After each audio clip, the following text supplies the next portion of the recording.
Jumpin' In on Manx Radio. With Howard and Chris Kane. Hello. Good evening. And welcome.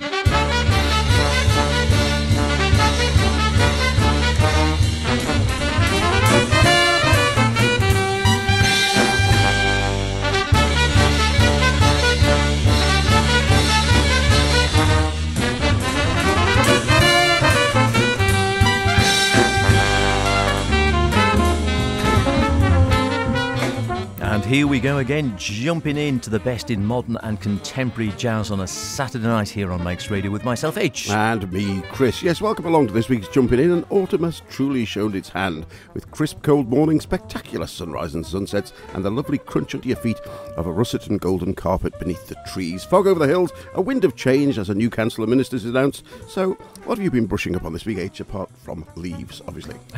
Yeah, plenty of those around, has to be said. I've got some news. It might be from Andrew, or it could be from Bill, who's been out on a Friday evening. And also, we'll be thinking perhaps a little bit of Archie Shepp. And from me, a lightweight elementary particle, a trip to the fair, a message to God, and to start out with the Chelsea Shuffle. Oh, beg your pardon. And nary a red-coated pensioner in sight. Here's Chuck Owen and the Jazz Surge.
Fantastic stuff there. Composer, arranger, band leader, and on the choir, a hammer dulcimer player, Chuck Owen, and the Jazz Surge, the 19-piece band that he's curated, fronted, and celebrated 25 years with. And their new release, Within Us, the title taken from a essay by Albert Camus, Return to Tipasa. It was Within Me, but he changed it to Within Us. Great band this. The Chelsea Shuffle they were playing was a composition by Chick Corea. Chick had guested a number of times with the band over their quarter-century history and had always been an inspiration to Chuck. This arrangement had solos there from Steve Wilson on soprano, Warren Wolf on vibes, and Mark Neuenschwander on the bass. And along with Milestones, it's the only other track on the album not composed by Chuck as well. Chuck Owen and the Jazz Surge, it's a great album and a great band with many albums to their names, which makes you wonder, doesn't it? A band with that for 25 years, Grammy nominations and a guest list that reads pretty much like a who's who of American jazz greats. And you think, how is it that I've never come across the Jazz Surge before? But there you are. It is available now on, it's on Mama Records, and I think it's also on a different distributor, possibly in the UK, but definitely one to look out for. Very good indeed. I have got that. I haven't actually heard it all. There's just too much music, not enough time. That's the problem. Just need to retire and be able to garden and just listen to jazz all day. Hear, hear. That'd be the life, wouldn't it? Yes, to a man who is enjoying something of a late career renaissance. Often seems to be the case to a degree for drummers, that, doesn't it? I mean, Paul Motion sort of had a wonderful sort of career way after his early days with Bill Evans, with his own bands, of course, pretty much up until he died. Realistically, Art Blakey went on leading the Messages for years and years and years. Jack DeJohnette, I'm thinking Roy Haynes, I think, still playing in his 90s. Andrew Cyril's a mere 81, but still forging ahead with new ideas. He's got his new one out, called simply The News, on ECM, carrying on his story from the Declaration of Musical Independence from 2014, which I was very fond of. Not a car album, it has to be said. A late night one for listening with a cigar, your favourite crisp chocolate bar, and a glass of whiskey, I think. Really thoughtful, meditative stuff. This latest one described by Downbeat as an unabashed exploration into time, pulse, space and atmosphere. Ambitious yet simple, rich yet stripped down, challenging yet infinitely satisfying. I'm not going to disagree with that. Here's one written by guitarist Bill Frisell called Go Happy Lucky.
Yep, liking that a lot.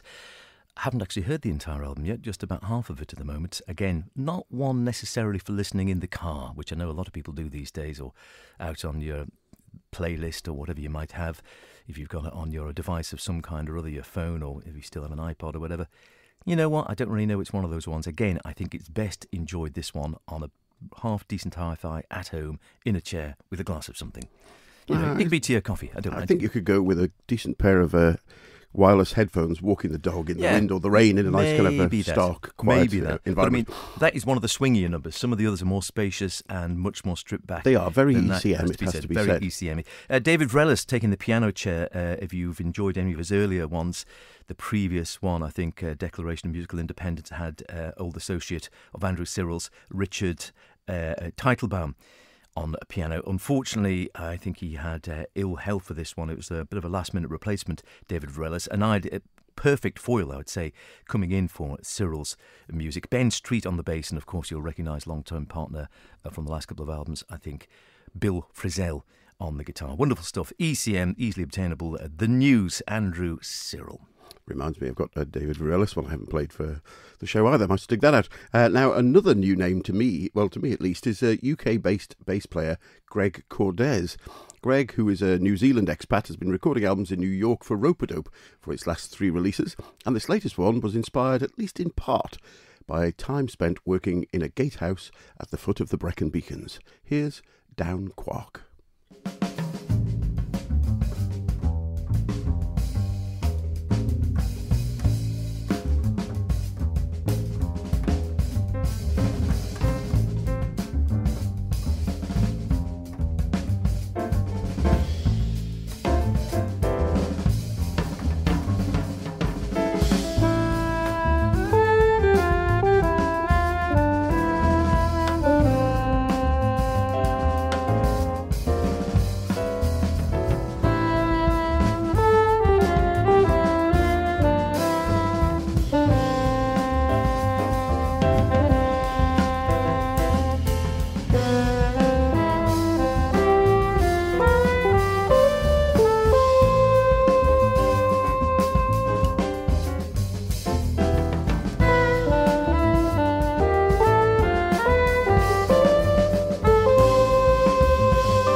Down Quark, or the it's a little D symbol, isn't it, a down quark, I think, taken from Magnolia, the latest release from bass player Greg Cordes, with a stellar lineup including a couple of members of the Brian Blade Fellowship, John Cowherd on piano and keyboards, Steve Cordenius on guitar, along with Tony Malaby on sax and Kenny Woolenson on the drums. And the album was produced by friend and fellow bass player Chris Lightcap. Greg says he's influenced heavily by the work of Bad Plus bassman Reed Anderson, and the album in this case takes its inspiration from the beauty of the Brecon Beacons, the chaos of Brooklyn, and the vast barren expanses of Iceland. And thanks to Rope-a-Dope for sending us a copy of that.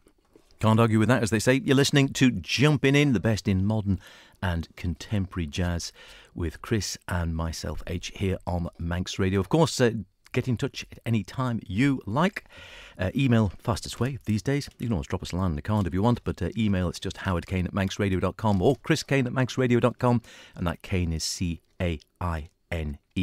all lowercase. Postcards welcome as well. I haven't had one for a while. Or cake, come to that. You can sort of drop in the old postcard. It's Howard and Chris on Jumpin' In, and that's Manx Radio Broadcasting House, Douglas Head, Douglas in the Isle of Man. IM15BG, I think it is, from something along those lines. It'll get there in any case, close enough. I don't think that's right, but it'll get there with or without the postcode. What have we got coming up next? Who Are You? Yeah, it's the one, second one from vibist Joel Ross, who's been making some great noises on Blue Note as well. Here in the company of Emmanuel Wilkins on alto sax, Jeremy Corran piano, Kanoa Mendenhall on bass, and Jeremy Dutton at the drums. A track called More.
Good ending on that one as well. A nice fade out. Don't hear so many fade outs these days, do you? Who Are You? Joel Ross, you might be familiar with him, of course, playing with Walter Smith III. Particularly, I think he featured on his last 2 In Common albums, which have been Only cracking. on one of them. Oh, just the one, was it? The first one? First one. First one. Yeah, cracking albums. I can't remember who's on the second one now. Either of those are, again, well worth a punt if you aren't familiar with them. Walter Smith, as we actually said, the only time I can remember seeing him live, and certainly the last time we saw him live, very disappointing. Whether he was hungover, whether he was jet-lagged or not, I don't know. All his albums I really, really enjoyed. To be fair, it was a Sunday morning, and it was quite early in the morning, and he had just flown overnight. Yeah, I know, but there's no excuse. And had to go straight out back after it again. But no, you're the right. Life We of a both said the jazzer, same isn't it? thing. You know, you pays your money, and in fact, the guys who hired them weren't having any of it because he played a short set, and they said, get back up and play some more, because he sort of did 40 minutes and said cheerio, and he'd been booked to play an hour. Anyway, that's another story. It might just be an off day. His music is great generally, great composer. He's producing this one as well, and is co-produced with Joel Ross, this one with Walter Smith III. Who Are You? And just again, Joel on the vibes, Emmanuel Wilkins on alto, Jeremy Corran piano, Kanua Mendenhall on bass, and Jeremy Dutton at the drums. Now, some music almost defies classification, and I think that this next band falls into that category. Recorded live at the 2016 Mold Jazz Festival, here's Mechanical Fair.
Again, perhaps not car music, but very interesting album nonetheless. That was Mechanical Fair live, both the track and the album name, from viola and violin player Norwegian Ola Kvanberg and the Trondheim Soloists.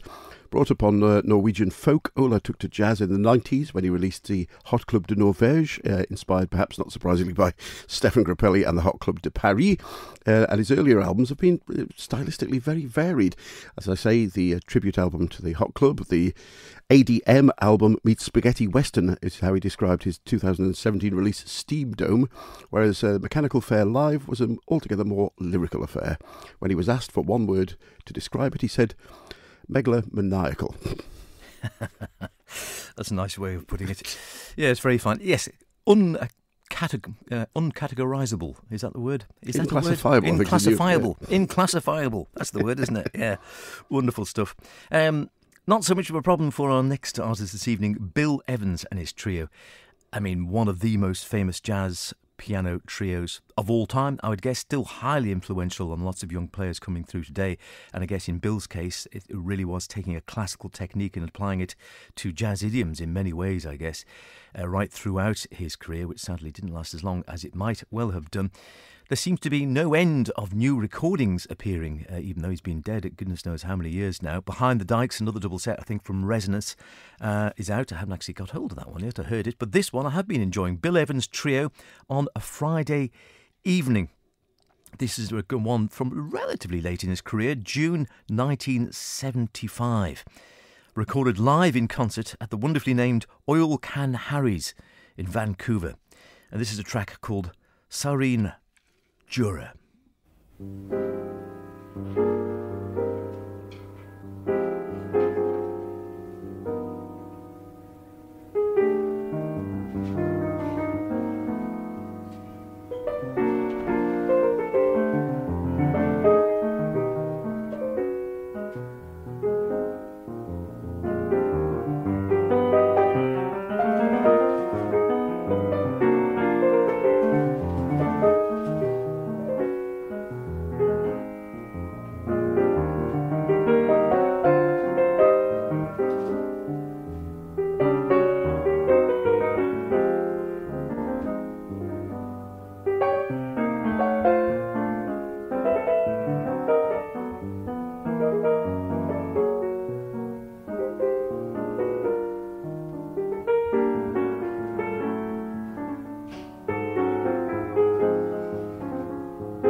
Hi everybody, I'm Nick Bertsch, composer, pianist, producer from Zurich, Switzerland.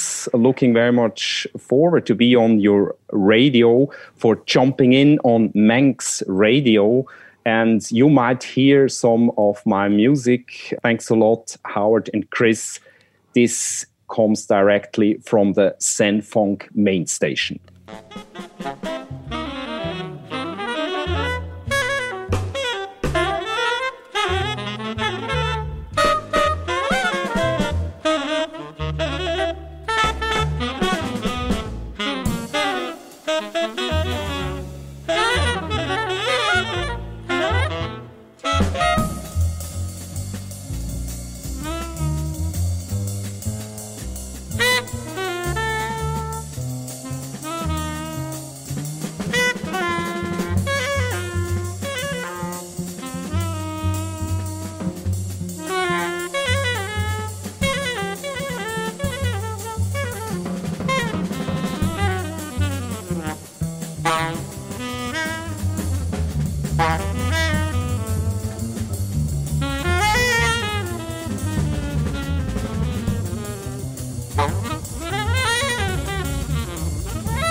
Terrific stuff.